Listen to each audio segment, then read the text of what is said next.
রিশাদ হোসেন বিশ্বমানের leg spinner. Ben ম্যাকডরমেট এভাবেই নিজের অভিব্যক্তি প্রকাশ করেছেন। আর রিশাদ আরও একটিবার নিজের সামর্থ্যের প্রতিচ্ছবি ফুটিয়ে তুলেছেন বিগ ব্যাশের বড় মঞ্চে।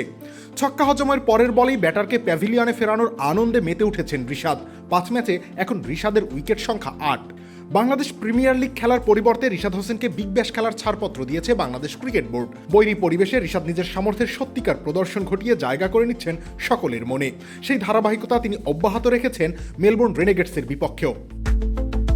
4 ওভার হাত ঘুরিয়ে দুটি বেশ গুরুত্বপূর্ণ উইকেট তুলে নিয়েছেন রিশাদ, যার একটি ছিল মোহাম্মদ রিজওয়ানের উইকেট আর দ্বিতীয়টি ছিল জ্যাক ফ্রেজার ম্যাকগার্ককে আউট করার ঠিক আগের বলটাতেই ছক্কা হজম করেছিলেন টাইগার লেগ স্পিনার, কিন্তু ঠিক তার পরের বলে প্রতিশোধ নিয়ে নেন রিশাদ।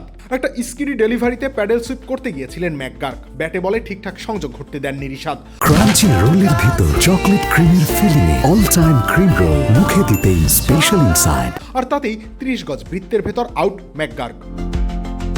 ছক্কা হজমের পরের বলেই ব্যাটারকে প্যাভিলিয়নে ফেরানোর আনন্দ বর্ণনাতীত। অবশ্য ওই ওভারের প্রথম বলেই আরেকটা উইকেট পেতে পারতেন রিশাদের লেগ স্পিনিং বলের বিপরীতে শট চালান অলিভার পিক। লং অনে সহজ ক্যাচ ওঠে, কিন্তু সেখানে দাঁড়িয়ে থাকা নিখিল চৌধুরী ক্যাচ তালুবন্দিত করতেই পারেননি, উল্টো সেটিকে ছক্কা বানিয়ে দেন। সেই ক্যাচ মিসের বিষাদ ভুলে রিশাদ পরবর্তীতে ঠিকই ঘুরে দাঁড়ায়। তারও বহু আগে নিজের দ্বিতীয় ওভারে রিজওয়ানকে সাজঘরে ফেরান রিশাদ হোসেন।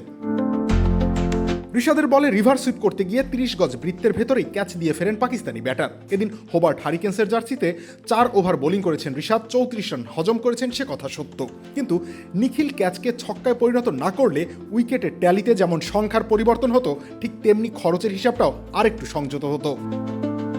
তবে সে যাই হোক, রিশাদ নিজের প্রথম বিগ ব্যাশ রাঙিয়ে আসছেন আপন রঙে, সেটাই বরং আনন্দ ও গৌরবের।